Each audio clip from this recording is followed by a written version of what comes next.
प्रभु में सदा आनंदित रहो। प्रभु में क्या रहो? सदा आनंदित रहो। चाहे दुख हो, चाहे कष्ट हो, चाहे कोई भी परिस्थिति हो, हमें प्रभु में क्या रहना है? आनंदित रहना है।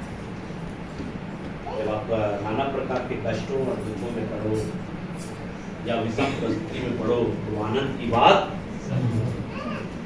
बात इसका कहने का मतलब क्या है? यदि किसी प्रकार से हमारे जीवन में अगर मसीह यीशु के कारण अगर विरोध होता है, सताव होता है, यदि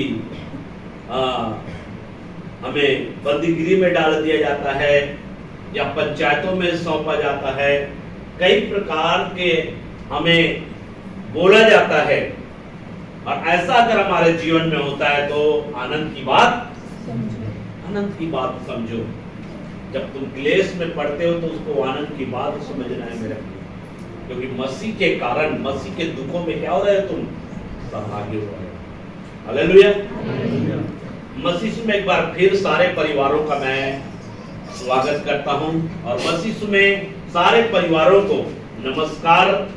जितने भी गूगल मीट के माध्यम से हमारे साथ में जुड़े हुए हैं और जितने भी इस स्थान पर बैठे हुए हैं, उन सबों का मैं हृदय से धन्यवाद करता हूं कि आपने अपना बहुमूल्य समय प्रभु की संगति करने के लिए दिया है। मैं विश्वास करता हूं कि प्रभु अपने वचनों के निमित्त आपके जीवन को आशीषमय करेगा।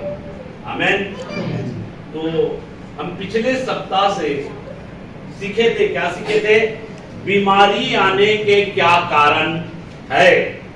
बीमारी आने के, और मैंने 7 कारण आपके सामने रखा।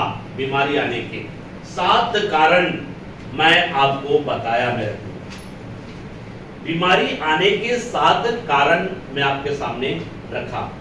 आज हम अगले कारणों को भी आज हम देखने के लिए जा रहे हैं। इसलिए आप प्रार्थना की अवस्था में बैठे प्रार्थना करें, ताकि परमेश्वर आपसे बातचीत करे और परमेश्वर आपको वचनों को समझने की आपको क्या करे? शक्ति प्रदान करे, बुद्धि प्रदान करे, समझ प्रदान करे, ताकि वचनों के द्वारा आपका जीवन क्या हो सके?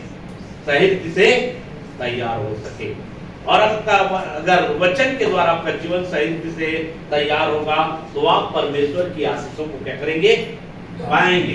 तो बीमारी आने का मैं अगले कारण आपके सामने रखने के लिए जा रहा हूं। इसके लिए आप लोग निकाल लीजिए निर्गमन की पुस्तक 15 अध्याय और 26 आयत को कोई एक जन ऊंची आवाज में पढ़े। यदि तू अपने परमेश्वर यहोवा का वचन, यदि, धीरे धीरे पढ़ना, मैं भी पढ़ूंगा, है ना? यदि तू अपने परमेश्वर यहोवा का वचन तन मन से सुने, किससे सुने? तन और मन से सुने, और जो उसकी दृष्टि में ठीक है, और जो उसकी दृष्टि में ठीक है वही करे, और उसकी आज्ञाओं पर कान लगाए, और उसकी सब विधियों को माने, तो जितने रोग मैंने मिस्रियों के ऊपर में भेजे हैं, उनमें से एक भी तुझ पर ना भेजूंगा। क्या बोल रहा है परमेश्वर यहाँ पर? एक भी तेरे ऊपर में। शर्त क्या है? तेरे ऊपर में बीमारी को नहीं भेजूंगा।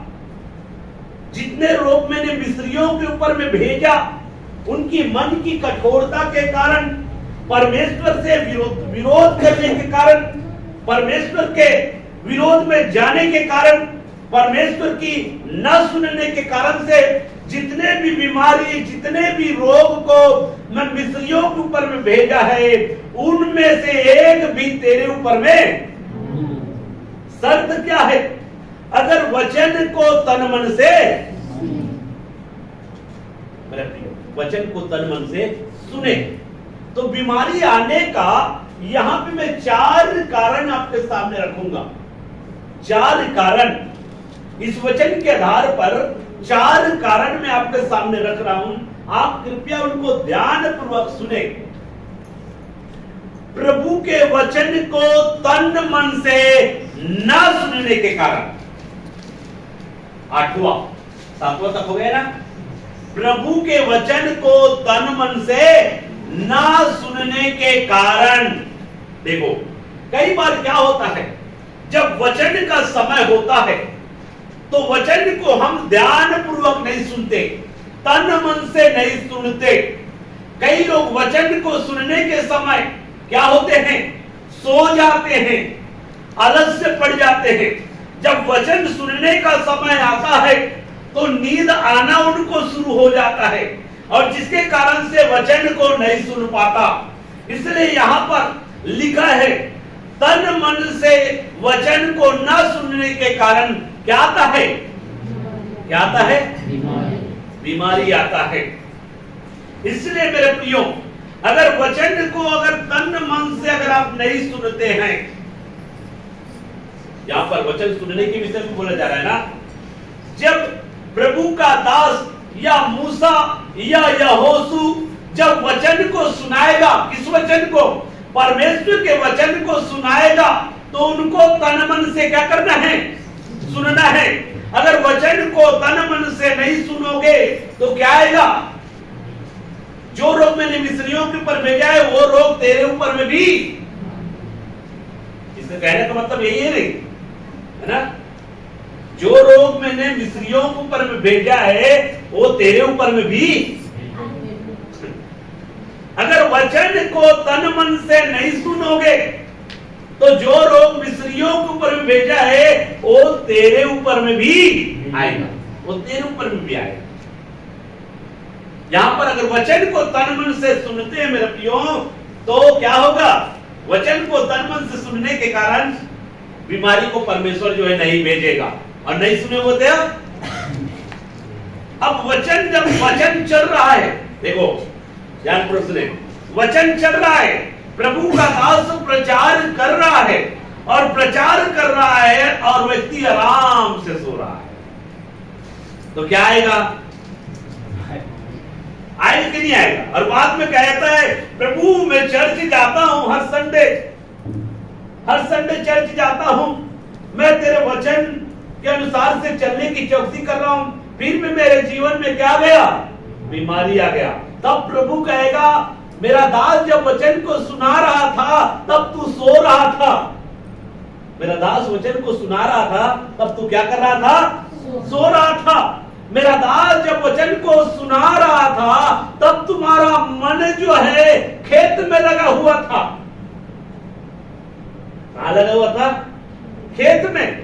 जब वचन को सुनाया जा रहा था तब तुम्हारा मन कहां लगा हुआ था, खाना बनाना है मेरे को, ऐसा करके लगा हुआ था। जाऊंगा फिर ये काम करूंगा, ऐसा अपने मन में क्या कर रहे थे, सोच रहे थे। अर्थात उस समय दूसरी बातों पर आपका मन लगा हुआ है, आपका मन जो है परमेश्वर के वचन पर नहीं लगा हुआ है, जिसके कारण से क्या आती है, परमेश्वर के वचन को तन मन से न सुनने के कारण क्या आती है, बीमारी आता है। इसलिए बहुत सारे लोगों के जीवन में प्रियो क्या होता है, संगति में तो आते हैं, चर्च में तो आते हैं, कलीसिया में तो आते हैं, लेकिन जब वचन का समय होता है तो वचन को ध्यान पूर्वक नहीं सुनते। उनका मन भटकता है, उनका मन किसी और बात पर लगता है और किसी चीजों पर जाता है। अगर मीटिंग हो रहा है, मान लीजिए मीटिंग हो रहा है, तो मीटिंग हो रहा है तो वचन को तन मन से सुनना है तो नहीं सुनेगा, वचन को तन मन से सुनना है नहीं सुनेगा। उनका मन कहां जा रहेगा, क्या बन रहा है, क्या क्या क्या मिलेगा, ये सब चीज वहां बंद होगा। मीटिंग जो है उसके बाद कस के खाऊंगा, मतलब ये दुनिया भर की बातों में उसका मन घूम रहा है। आज चिकन बन रहा है, आज अंडा बन रहा है, अच्छा से खाऊंगा, ऐसा आपका मन उधर लगा हुआ है और वचन की ओर नहीं लगा हुआ है, वचन में आपका मन नहीं लगा हुआ है। परमेश्वर का दास जो जो वचन बोला वो वचन आपको समझ में नहीं आया। क्यों समझ में नहीं आया? क्योंकि आपका मन कहां लगा हुआ है, दूसरा जगह लगाओ। कई लोग कहते हैं वचन हमको समझ में नहीं आता। वचन इसलिए समझ में नहीं आता क्योंकि आपका मन कहीं और लगा हुआ है। इसलिए परमेश्वर का वचन हमको बता रहा है कि वचन सुनने के समय जब प्रभु का दास वचन सुनाने के लिए खड़ा होता है तो ध्यान से तन लगाकर, मन लगाकर, हमारा तन यहां बैठा है लेकिन मन और कहीं है, तो वचन हम नहीं सुन पाएंगे, वचन हम नहीं सुन पाएंगे। इसलिए लिखा है तन मन से वचन को सुनना। कई लोग तन तो यहां है, शरीर तो यहां है, लेकिन मन दूसरी जगह है। तो मन दूसरे स्थान पर लगा हुआ है तो वचन सुन पाएगा, वचन सुन पाएगा। इसलिए वो लगा है मेरा वचन को तन मन से सुने। और जो लोग परमेश्वर के वचन को तन मन से नहीं सुनता उसके जीवन में क्या आती है? बीमारी आती है। इसलिए वचन का समय तन मन से सुने। मेरे प्रियो, वचन के समय आपको सोना नहीं है। आधा घंटा का वचन, आधा घंटे का संदेश या 5 घंटे का संदेश, चलो ज्यादा वचन दे रहा है तब सो रहे हैं तो अलग बात है, लेकिन 15 मिनट आधा घंटा के वचन में अगर सो जा रहे हैं तो मेरे प्रियो आप वचन को तन मन से नहीं सुन रहे, जिसके कारण से क्या आती है? बीमारियां। उसके बाद 9वां पॉइंट, प्रभु के दृष्टि में ठीक है उसे नहीं करते हैं। प्रभु की दृष्टि में ठीक है उसे नहीं करते हैं। उनको पता है यह प्रभु की दृष्टि में ठीक है। जो प्रभु की दृष्टि में ठीक है वही करे। लेकिन प्रभु की दृष्टि में ठीक तो है लेकिन उसको नहीं करते हैं, तब बीमारी आता है। यहां पे उल्टा कर दीजिए उसको, जो परमेश्वर की दृष्टि में ठीक है वही करे तो जितने रोग मैंने मिस्रियों के ऊपर भेजा है उनमें से एक भी तेरे ऊपर में नहीं भेजूंगा।